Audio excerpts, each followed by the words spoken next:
En este segundo vídeo voy a contar cómo traje el coche desde Estados Unidos hasta España. Tras comprar el vehículo, comencé a buscar empresas para emprender el viaje por medio mundo.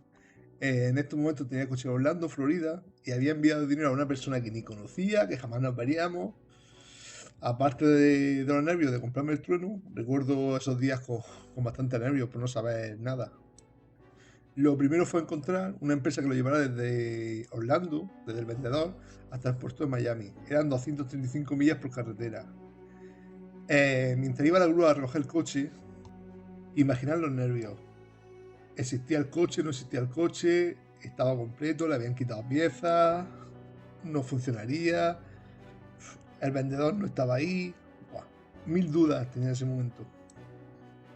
Primero conseguí una grúa que me llevó el coche desde Orlando hasta Miami, que eran 235 millas, y de ahí esperaría en el puerto para embarcar en el barco.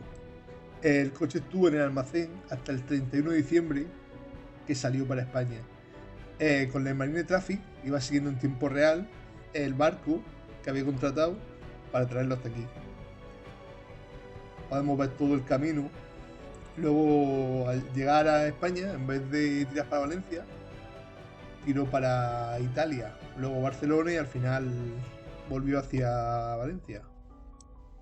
Salió el día 31 de diciembre y llegó el día 24 de enero a Valencia.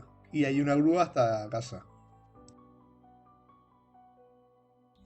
Al llegar al puerto de Miami, antes de embarcar, me mandaron una foto de cómo estaba el vehículo, el informe de daños que tenía, y veis que está todo el coche entero. Tenía raspones, óxidos. Bueno, os adjuntaré las fotos para que veáis el estado en el que se encontraba el coche antes de embarcar. Se puede ver al muchacho que hizo las fotos que encontraba problemas por todo el coche. Óxido en la ventana, en la aleta, raspones en el maletero. El techo parece que estaba que se caía. Fijaros al lado de los coches que había. Las motos, todo de lujo, o entre comillas, coches en buen estado. Y al lado la chatarrilla. Bueno, más bollos. El paragolpes destrozado. Parece que también tenía un golpe que habían dado por la parte de abajo. Eso sí, venía todo bien cuidado para que no se ensuciara ni nada. Pero bueno, un desastre. Mira los coches que había al lado comparado con lo que yo traía para España.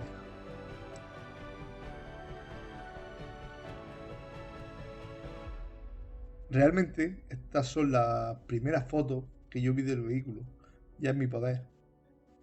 Hombre, no se veía muy mal, pero estaban todas las partes del coche, tenía algo, un óxido, un bollo, un raspón, un desastre. Hombre, al menos no había perdido el dinero, no me lo habían despiezado antes de traerlo y más o menos estaba tranquilo, aunque sabía lo que venía, pero bueno.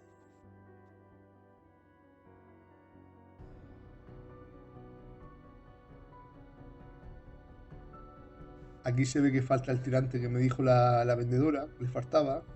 Y por debajo, bueno, no se ve tampoco tan mal. Creo que era la única parte del coche que se veía medio decente.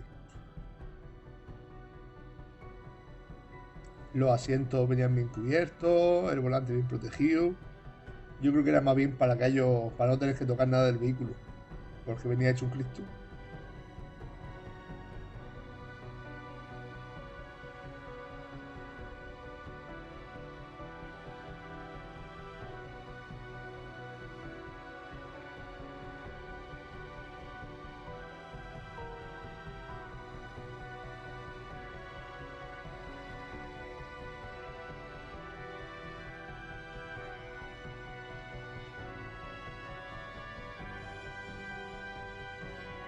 Aquí ya se puede ver daño un poco más grave, pero bueno, ya en el próximo vídeo os enseñaré cuando el coche llegó a España, el estado en el que llegó, las sorpresas buenas y malas que traía el coche y las primeras impresiones que tuve de él. Gracias por ver el vídeo y os espero en el siguiente.